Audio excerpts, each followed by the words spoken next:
everybody, it's Lon.TV, and we're checking out the Nikon P900 today. This is what they call a bridge camera, so although it looks like some of the more expensive SLR cameras in Nikon's product line, the lens on this one is fixed to the body, so you can never take the lens off of it. What you see is pretty much what you're going to get throughout the life of the camera. The reason why these cameras exist is that they're competitively priced, and they kind of sit in between the point-and-shoots and their more expensive advanced SLR cameras. So if you're learning photography and don't really want to spend a whole lot on lenses and camera kits and everything else, you can buy this, get everything functional right out of the box, and you're off and running. This is just under $600 as equipped. At least that's what I paid for it.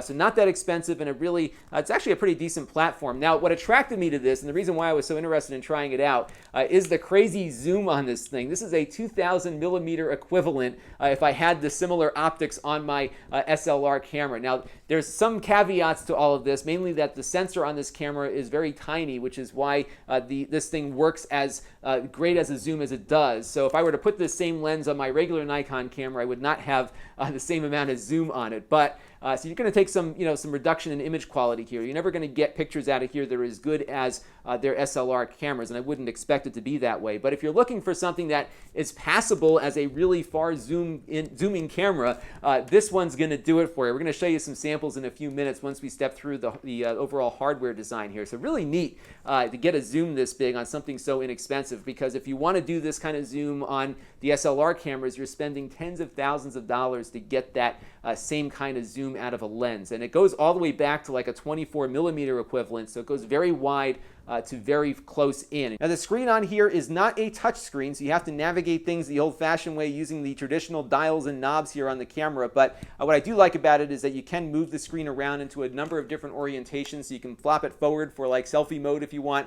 You can also have it face downward, so you can hold the camera over your head and actually see what you're shooting. So even my fancy Nikon DSLR doesn't do that. There's also a viewfinder built in too, so if you put something in front of it like your head, it will disable the screen over here and turn the screen on inside the viewfinder. So this is not a through the lens viewfinder. It is basically a small little video display that is inside of here that projects whatever the sensor is seeing at the time. There's a record button for video. We'll get into all the video stuff in a minute. You have a Wi-Fi mode for connecting it up with your cell phone to control some basic functions. Nothing all that spectacular. I'll show you how all that works in a minute.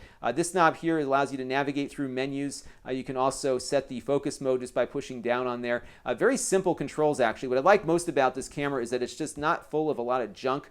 So there is not a lot of things to navigate here. You just have some very basic options in the menu here overall to set up the the basic quality of the images and videos, but nothing really all that confusing. You do have a few options here on their little knob on the top. I have it set on auto mode right now, so you can go through that. I'm not going to step through all these different things, but you can set it up for the scene mode, where you kind of tell the camera what kind of scene you're entering into, and it will try to do the best for that particular scene. Auto mode might work for most people if you're really not looking to get all that crazy with different things. Shutter priority mode is actually something that I think for this camera is probably the best mode to shoot in, because you can define exactly how fast the shutter rate will be on the camera, and the camera will make other adjustments to get the image to take a shot at that particular speed. So it's important if you're out with with this huge zoom lens on here, because even little shakes of the camera while you're zoomed in all the way will result in a blurry image if the shutter rate isn't high enough. So that's one feature you might want to consider while you're out there, because this is a hard camera to control when you're zoomed in all the way if you're not on tripod. It also has a manual mode too, so you could learn some of the basics of exposure by switching it into manual mode and adjusting things manually, of course. So you can do both the shutter speed here as well as the aperture using the wheel here. So there are some ways to control it manually. There's a little light meter here, here on the side. That sensor is very sensitive to kind of give you an idea as to whether or not you're going to get an overexposed or underexposed shot. Unfortunately, the viewfinder doesn't give you the preview of what the image is going to look like while you're making adjustments. So you have to take a picture to see what it's going to come out like, then go back. But that light meter should help you get to that point there. So pretty basic transportation on the overall functionality. I'm not going to step through all the different features on it, because we could spend an hour and a half doing that. But the bottom line is that it's not really overladen with features, which I think is actually a good thing for one of these cameras. You also have zoom controls here, so you can control the zoom on the front of the camera. You can also control it from the side. And what I did is you can actually change this zoom mode. So I have mine now set to controlling the focus on the camera versus having it do a zoom. So I can zoom from this side and control focus with here, but you can also set this to be the zoom too. So they've got some customization that you can do on there. This button's kind of neat. So when you're zoomed in all the way, you can push that button. It'll zoom the camera out a little bit so you can kind of evaluate your scene, and then it will zoom back into the last spot that you had it set to. So it's a pretty cool little features there too, but nothing all that complicated, pretty easy to get into and operating. So here's an image zoomed all the way out, and now we're going to zoom all the way in. We're going to focus in on that tree off there in the distance. You can see how wide the image is. Now you'll notice it's very jumpy as we're zooming. That is because the lens really knocks around quite a bit when it's doing that zoom in there, but you can see a lot of detail on the tree. This is the optical zoom, so it is pretty sharp even at 2,000 millimeters. It's not going to, of course, going to be as sharp as something you'd spend tens of thousands of dollars on, but it's certainly decent. You'll notice too that it's very hard to keep the camera steady when you're zoomed in that far, so it does a pretty decent job like stabilizing things, but you'll definitely want to have it on a tripod if you're going to be doing video zoomed in that far, because every little movement of your hand will translate quite loudly in the camera image as you're moving around. Here's another shot. Again, you can notice the jumpy zoom to it, but we're going to zoom in on the detail of that weather vane at the top of the barn next door, and you can see as we get in pretty close there, it looks pretty good. I mean, it's not the best quality video image you'll ever see. It certainly gets a little bit of that jelly vision when you're, it's really translating those movements of your hand into both the shaky image as well as a little bit of wobbliness to it. That's just the speed of the sensor that is to blame for that. But when you're zoomed out into like the 200 to 300 millimeter range or somewhere thereabouts, it's kind of the sweet spot. So you can see how sharp that image looks of that bee on the tree. Now once it moved out of the way, it was hard to follow it because the focus is very, very slow when it's in video mode. And focus overall is a bit challenging on this because there is no way to manually focus. You can set a manual focus as I did on the front control here, but it's really hard to get that focus to really respond very quickly. So it would have been nice to actually have a real mechanical focus on it, but that's not what these kind of cameras are around for. They're really designed to kind of get you into that frame of mind, but not actually deliver you the manual controls. There is a bit of a wire in between. But here is my dog outside. This is just a regular still image. You can see it's nice and sharp there. This image came out very nice too. So the color is good. Sharpness is really nice when you're kind of in that 200 millimeter or so sweet spot on the camera. This is a 2,000 millimeter shot that I took of a bird outside, so it got in pretty close there. The image does get a little bit softer when you're zoomed in all the way. That's to be expected because these cameras really, there's no camera that, or no lens really, that is perfectly sharp at all focal lengths. They all have a sweet spot, as this one does.